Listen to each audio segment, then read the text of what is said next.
Arsenal secured a huge 3 points when they faced off against Ten Hag's United, as the game finished 3-1 to Arsenal thanks to a late flurry. The XG showed that Arsenal did have the higher quality chances throughout, so it was a deserved win. But let's explore the tactical plans from both Arteta and Ten Hag, and we'll begin with Arsenal in possession. When Arsenal were on the ball, Martial would initially look to cover the deepest pivot, being Rice, before looking to press the centre-back. In these phases, he was backed up by Fernandes, who would behave similarly, initially trying to cover Rice as well, before springing forward onto the second centre-back when the ball was played out, allowing them to press the centre-backs 2 versus 2.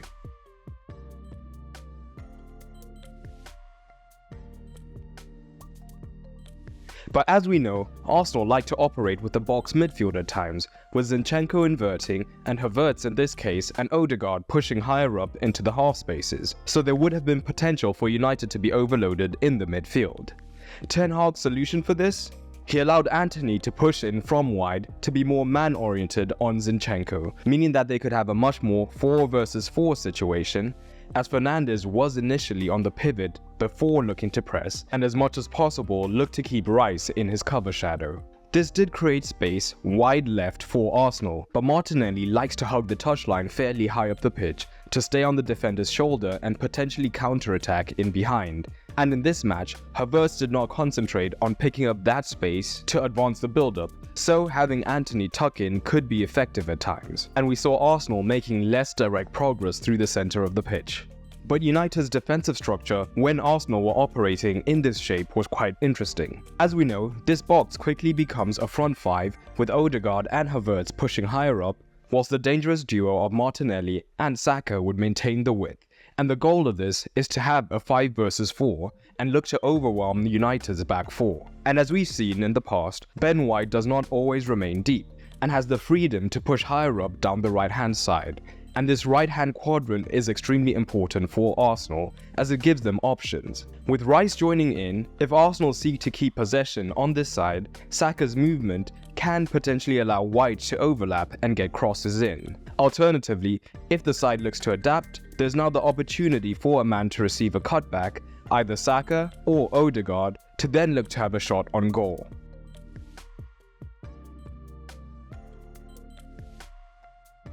United were fairly disciplined in these phases, which would mean that the back 4 was often forced to drift across the pitch. So now this right hand side for Arsenal has opened up the opportunity for the switch into Martinelli to now be isolated against Wan-Bissaka. As we know, Wan-Bissaka is excellent in 1 versus 1 situations, so it wasn't the easiest ask for Martinelli to get past him.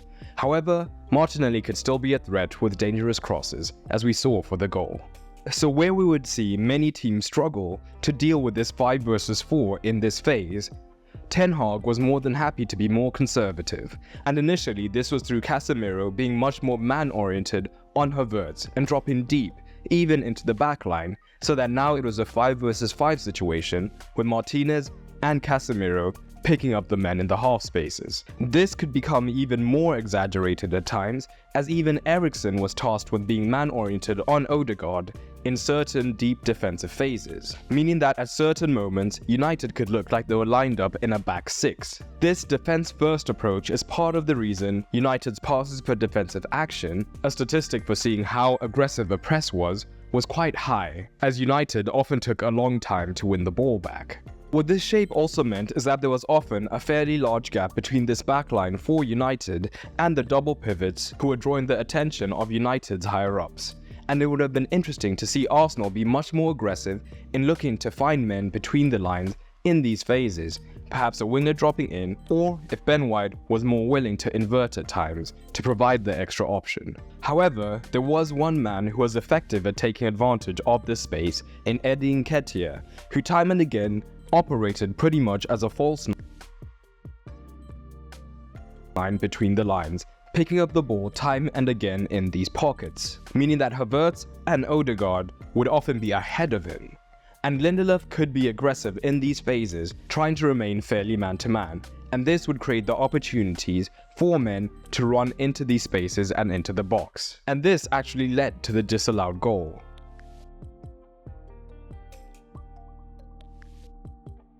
But what was really interesting was the way Arsenal adapted their shape after going behind. Where this was their initial shape, from minute 27 roughly to minute 60, we saw much less of Zinchenko inverting alongside Rice, and instead he looked to operate wider, whilst it was Havertz who would then drop in to be the genuine pivot alongside Declan Rice. This had some advantages and disadvantages for Arsenal. In fact, one of the first occasions they did so led to the goal, as United had not yet adjusted. Havertz had moved to pivot and Casemiro was still man-oriented. However, Antony was tucked in, half expecting Zinchenko to be inverting. Nketiah was dropping deeper as usual, so now Zinchenko and Martinelli had a 2 versus 1 against Wan-Bissaka, probably the only way to get past him. This forced Lindelof to come deeper to make it a 2 versus 2 rather than cover Nketiah, making space for the cutback to Odegaard, as now Eriksen had to worry about this space that had been created. But when Arsenal used this shape more consistently, the cons became apparent, as now Casemiro tended to spend more time in the midfield, with Wan-Bissaka tucking in, allowing Antony to operate as a more traditional winger, picking up Zinchenko wide. This would mean Casemiro could more closely pick up Havertz if needed, but perhaps the biggest disadvantage was that Havertz is nowhere near as good at progressing the ball as Zinchenko. So as the game went on, there was more and more responsibility on Rice to do all of the ball progression, to find men higher up the pitch, which he is great at. However, if United were able to pick him up, the play was slowed down much more than if they had the alternative option in Zinchenko when he inverted. So, that was Arsenal, but what did United do in possession, and what went right and wrong for them? Early in the match, much like United, Arsenal were not focused on pressing and would sit off of Onana, instead looking to cut out the short passing options. A big factor for United in the attack was their successes and failures with Rashford. With no short passing options, what we would often see is Onana looking to directly find Rashford as he ran in behind. However, as there was no setup play to disrupt the Arsenal backline, Ben White would be well positioned, as he is aerially better than Rashford, and if he had time to see the ball coming over the top, he had more than enough pace to drop deeper with Rashford, making it almost impossible for him to control the dropping ball and then run in on Ramsdale. Contrast this to what happened in the transitional phases. This often occurred just after Arsenal were in possession and their right-hand quadrant was high up the pitch. And more importantly, as discussed, White was looking to potentially overlap. This would mean that when United won the ball, White would have too much room to make up to get back onto Rashford, meaning that he could then be found running in behind in a much more dangerous fashion. And this of course led to United's goal, and almost a second. But in more controlled possession, at times Arsenal were looking to press. Nketiah would look to press Martinez, allowing Saka to remain deeper on Diogo Dalot. And Casemiro would initially be the deepest pivot, with Havertz looking to pick him up. Again, he would look to use his cover shadow on Casemiro, and if Lindelof received the ball, Havertz would then look to press, with Odegaard then shifting to cover Casemiro to ensure that he couldn't find room too easily, while Saka could tuck in at times in order to assist the midfield and again ensure that they were not outnumbered. But throughout the match, it was rare for United to actually have this back four shape, and instead the back three was crucial throughout all of their play. This back three could be formed in a multitude of ways. It could be through Eriksen dropping deeper, allowing Wan-Bissaka to push higher up and Casemiro to be the pivot. On rare occasions, we saw Dalot be the left centre-back, or Wan-Bissaka be the right centre-back on the opposite side.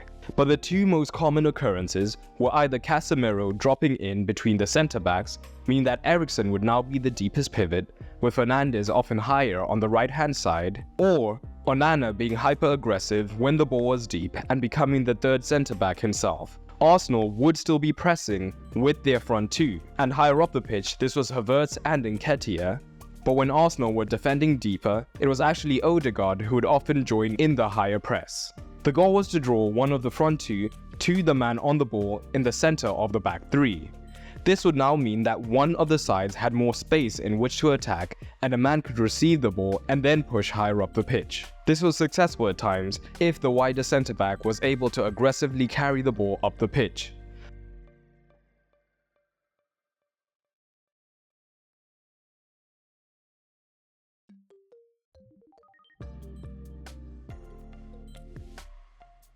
However, Lindelof and Martinez were more conservative at times and could not penetrate the central Arsenal block.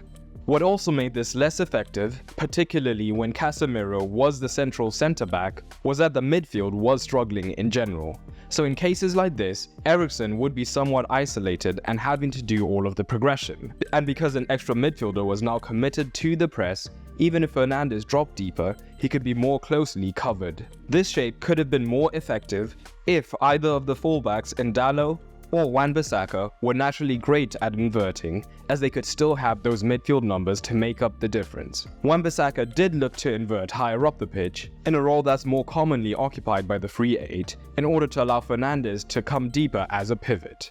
And we did see Wan-Bissaka make some interesting runs in behind. However, this is not his natural game, so he wouldn't be that much of an offensive threat. So as a result, the back 3 build-up was much more effective when Casemiro was the deepest pivot, as this would allow Fernandes to remain higher up the pitch, and we saw he and Eriksen making some interesting opposing runs, with Fernandes dropping deep to draw the centre-back, freeing Eriksen rather than Wan-Bissaka to make the run in behind. But in addition to some structural problems, there were also personnel problems, as Casemiro was not at his best on the ball in this match.